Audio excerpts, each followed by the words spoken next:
금속 신호전달 단백질이라고 이제 우리 몸속에서 칼슘을 많이 조절하고 있는 칼 모듈링 같은 것들, 그다음에 전사인제 똑같은 것을 복제해내는 이런 있는 것들도 이제 이 신호전달 금속 단백질에 의해서 만들어지는 거죠. 그런 것들의 신호전달 금속 단백질을 봤더니 마그네슘은 글루코스 6 포스파테이트, 헥소키나제, 바나듐은 바나빈, 망간은 알기나제, 철은 카탈라제, 니켈은 우레아제, 뭐 이런 것들을 다 신호전달 금속 단백질들을 다 만들어내고 있다기 때문에 이런 것들의 밸런스는 굉장히 중요한 부분으로 들어가는 겁니다. 그리고 우리 몸속에서도 이제 그 전해질의 역할을 하는 것도 미네랄이에요. 전해질의 그 세 가지 주요 그 일렉트로라이트는 우리가 소디움, 포타슘, 클로라이드예요. 전해질, 양으로 하전된 입자와 음으로 하전된 입자가 해리를 되면서 전류를 통하게 하는 물질이에요. 우리 메이저 일렉트로라이트가 있기 때문에 우리 몸속에서 미세 전류를 통해서 여러 가지 측정 원리를 찾아낼 수 있는 게 이런 전해질 때문에 그렇게 움직이는 겁니다. 그 일렉트로라이트 최악의 그 용해되어 있는 이온이죠. 그러면 세포 외에는 뭐가 주로 있죠? 나트륨과 클로라이드가 주로 있고, 세포 내에게는 포타슘, 칼륨이 주로 있는 거죠. 그래서 여기 이제 이게 세포라고 그러면 세포 내에, 세포 외에 있는 거예요. 이 양을 따라서 우리가 건강 상태를 세포 내과 BIA를 가지고 세포 내과 외액의 차이를 보게 되면 이 밸런스가 깨져 있는지 안 깨져 있는지를 바로 알 수 있다라는 얘기거든요.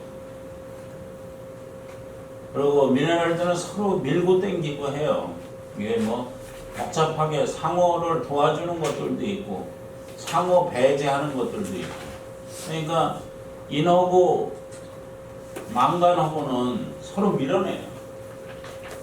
그러니까 미네랄들을 우리가 그 종합 미네랄 제제를 보게 되면은 미네랄들이 여러 가지가 한꺼번에 다 들어가 있잖아. 근데 그 여러 가지 한꺼번에 다 섞여 있으면은 다 종합 미네랄이라고 할 수 있나요?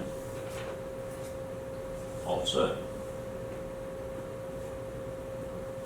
일반적으로 대부분 그렇게 만들어내겠지만 일반적인 미네랄들은 다 미네랄들이 녹는 시점을 다 틀리게 해놨어요.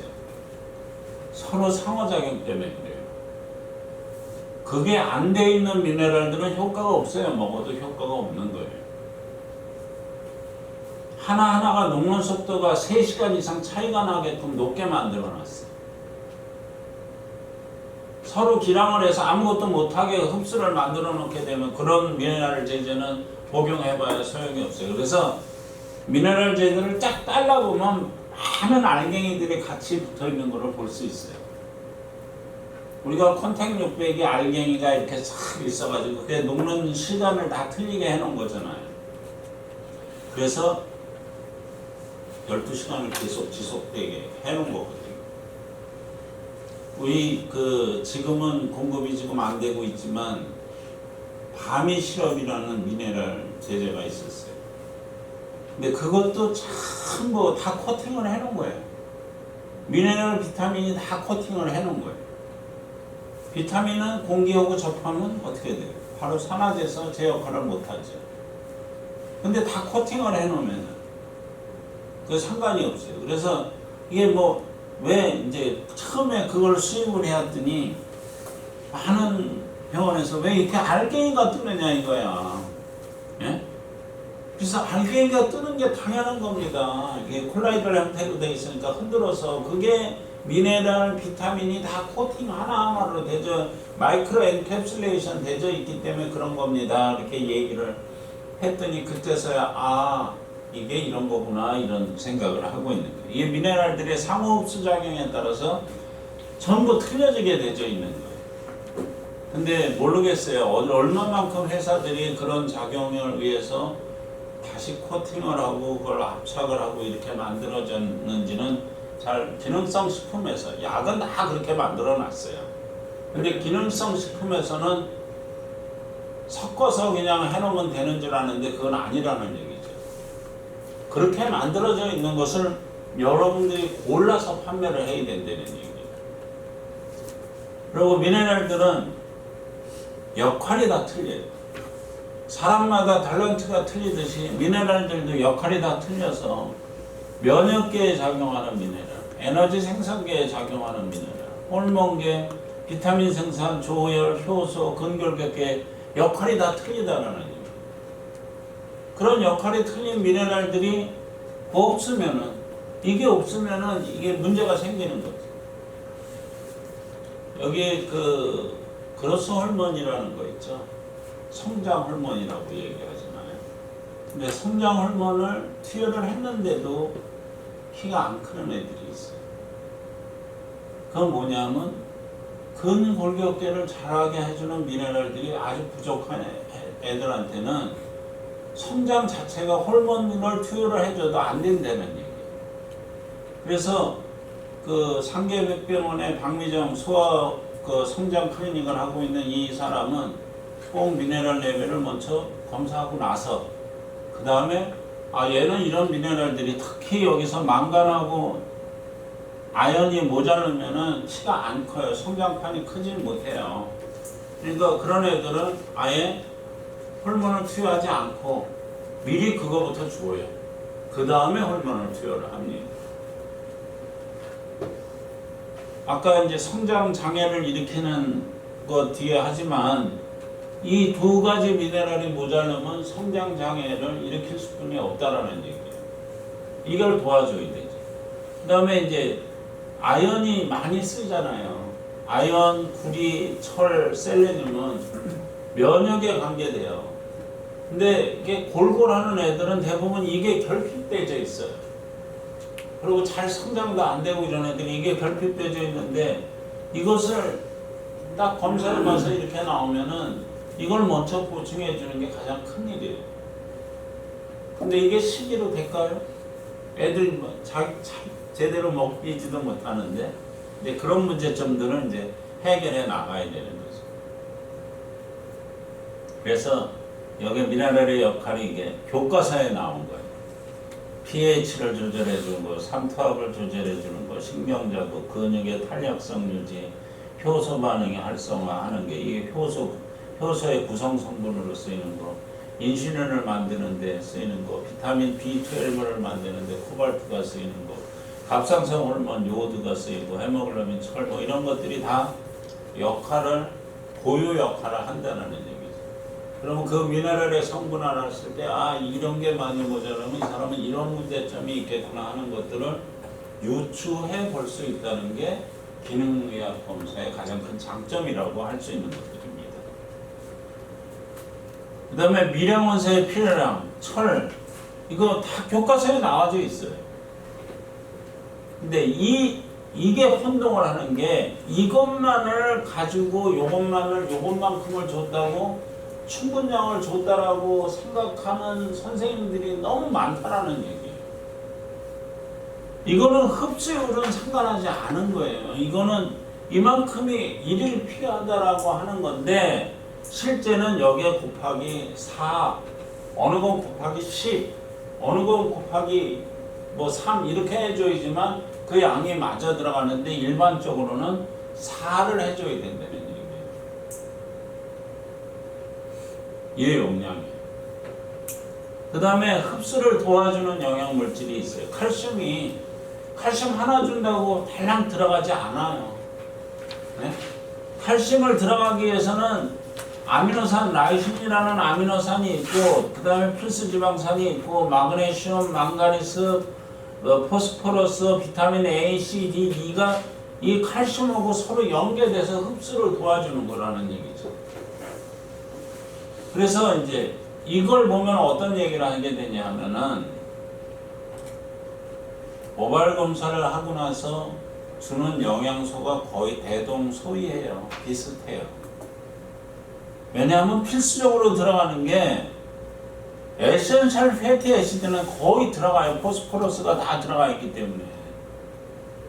그러면 그거는 그냥 조이 돼요. 에센셜 패티 애시드는.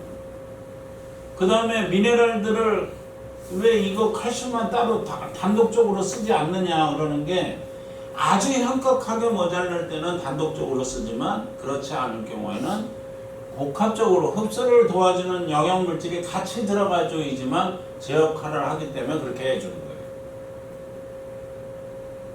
그러니까 아 그렇구나 이제 그렇게 생각을 하시는데, 처음에는 아 이게 왜 여기서 구리만 줘야지 왜 다른 것도 주느냐 그러는데, 구리만 줘봐야 들어가지 않기 때문에 그렇습니다. 그래서 이게 미네랄 간의 비율이 만들어져 있느냐 안 만들어져 있느냐, 그것이 굉장히 중요해요. 그래서 이제 미네랄 보충제 중에 회사에서 나오는 게 이제 이게 333, 167, 50, 6.70 이 밀리그램이 그냥 만들어져 있는 밀리그램이 아니에요. 미네랄과 미네랄간의 상호 관계가 만들어져 있는 미네랄 규정에 의해서 만들어져 있는 거예요. 칼슘과 마그네슘은 2대1로 돼야 돼요. 칼슘이 2, 마그네슘이 1의 비율로 있어야지만 제대로 흡수가 될 수가 있어요. 근데 여러분들이 미네랄 제제를 보면서 2대1로 되져 있는지 안 되져 있는지를 그냥 막 들어가 있다라고 다 똑같은 걸로 생각하시면 전혀 안 된다는 얘기예요. 그 다음에 구리 아연도 이게 14대 1의 비율이 딱 맞춰져 있어요. 0.7에다 14를 곱하면은 10이 나와요. 그런 비율로다가 14대 1의 비율로 맞춰져 있어야지만 흡수가 제대로 된다는 얘기가 되는 겁니다.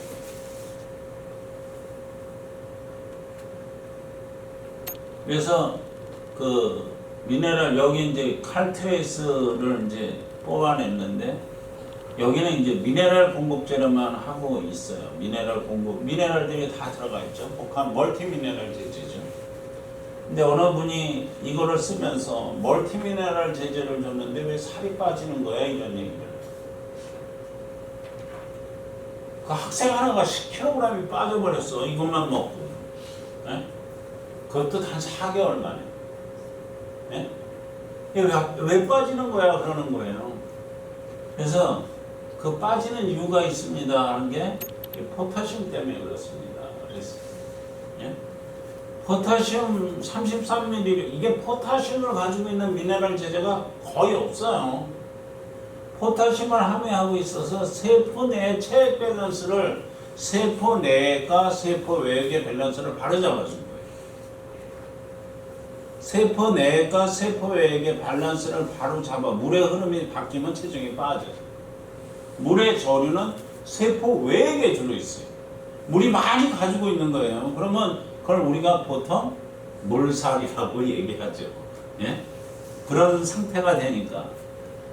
그 다음에 구리 아연이나 칼슘 마그네슘의 비율이 맞춰져 있는 거고, 식후 바로 복용하는 것이 흡수율을 높여주는 거예요. 자마에 나와져 있는 거고, 저산증 환자에서도 안심하고 쓸 수 있는 제재류가 만들어져 있다는 얘기예요. 그러니까 미네랄을 저산증한테는 흡수가 잘 안 되는데, 저산증 환자도 좀 흡수가 잘 되게끔 조성이 되어 있다는 얘기죠. 그리고 칼륨은 혈압을 낮추는 효과를 가지고 있고, 동물 조직보다 나트륨은 반대로 그러면 뭐겠어요? 혈압을 높여주는 효과가 있겠죠. 체내 나트륨에 200가량 존재하고, 세포 내액에 주로 있다라는 얘기, 총량의 95%. 체조직이 파괴될 경우에 혈액 내 칼륨이 올라가요. 조직이 파괴될 경우. 그러니까 칼륨의 양을 잘 보는 것이 중요하고, 소디움 포타슘의 비율에 따라서 틀려진다는 얘기가 되죠. 그리고 배설에 영향을 미치는 것은 알데스테론이라는 호르몬에 의해서 칼륨 배설량이 증가되고 나트륨 배설량이, 알데스테론이 신장에서 나오는 건데 그것이 우리 몸에 소변량을 조절해 주면서 체액을 이게 소디움 포타슘의 양을 조절해 주는 쪽으로 들어가고 있어요. 생리적 기능은 수분과 전해질의 평형을 유지해 준다. 왜 살 빠지는 게 뭐냐, 이게 그 전해질 균 평형을 유지해 주고, 산알칼리 균형을 맞춰주고, 당질과 단백질 대사에 관여해주고, 이완 작용에 작용을 해주는 게 칼륨이에요. 근데 칼륨은 일반적으로 모자랄 일은 별로 없어요. 비율이 깨지는, 나트륨과 칼륨이 비율이 깨지는 경우는 있어도 칼륨의 섭취가 모자라는 경우는 거의 드물다라는 얘기예요. 결핍증으로다가 유발되는 게 이제 저칼륨 혈증, 과잉증으로 과잉증은 거의 없어요. 과잉증으로 나오는 것은. 근데 과잉증도 이렇게 이제 신장 기능의 부전이 일어나게 되면 알도스테론의 문제가 일으키게 되면서 이제 나타나는 경우가 있습니다. 칼륨의 근원 식품은 자연식품에 널리 존재되어 있죠. 그리고 이제 땀을 많이 흘리는 경우에 칼륨을 더 보충을 해줘야 됩니다. 나트륨, 식이를 통해서 섭취를 합니다. 여러 약재에 포함되어 있고 가장 많은 게 뭐예요? 나트륨이 소금이죠. 예? 그러면 소금의 짠맛은 나트륨 때문에 나오는 걸까요? 예? 아니죠. 짠맛이 무엇 때문에 나올까요? 소금의 짠맛 염소 때문에 나와요. CL 때문에. 그러니까 소금이 NaCl도 있지만 CaCl도 짠맛을 일으켜요. CaCl2죠. 칼슘이 2가기 때문에 염소가 2개 붙어요. CaCl2. MnCl2. 그것도 소금이에요. 그 다음에 KCl도 소금이에요. 그래서 사해소금이라는 거 있잖아요. 사해소금은 NaCl의 양이 몇 프로일 거예요? 10%가 채 안 돼요. 우리나라 소금 염전법에서 소금의 정의는 NaCl이 90% 이상일 때 소금의 정의예요. 그러면 사해소금은 소금으로 안 쳐요, 우리나라에서. 사해소금을 들어올 때 소금으로 들어올 수 있는 방법이 없어요. 그럼 사해소금은 뭘로 들어올까요? 화장품으로 들어와요. 미네랄 뭐 이런 걸로 들어와요. 사해소금 이게 유통되는 거는 소금으로 들어와 있는 게 아니에요. 참 희한한 법이죠. 염전법에 의해서 그렇습니다. 근데 일반적으로 천일염을 뭐라고 얘기해요? 보통 미네랄들이 나트륨만 있는 게 아니죠. 다른 미네랄들도 있죠. 소금을 그래서 먹게 되면 혈압이 올라가요 하는 거는 NaCl을 주로 많이 먹었을 때 혈압이 올라가는 거고, 나머지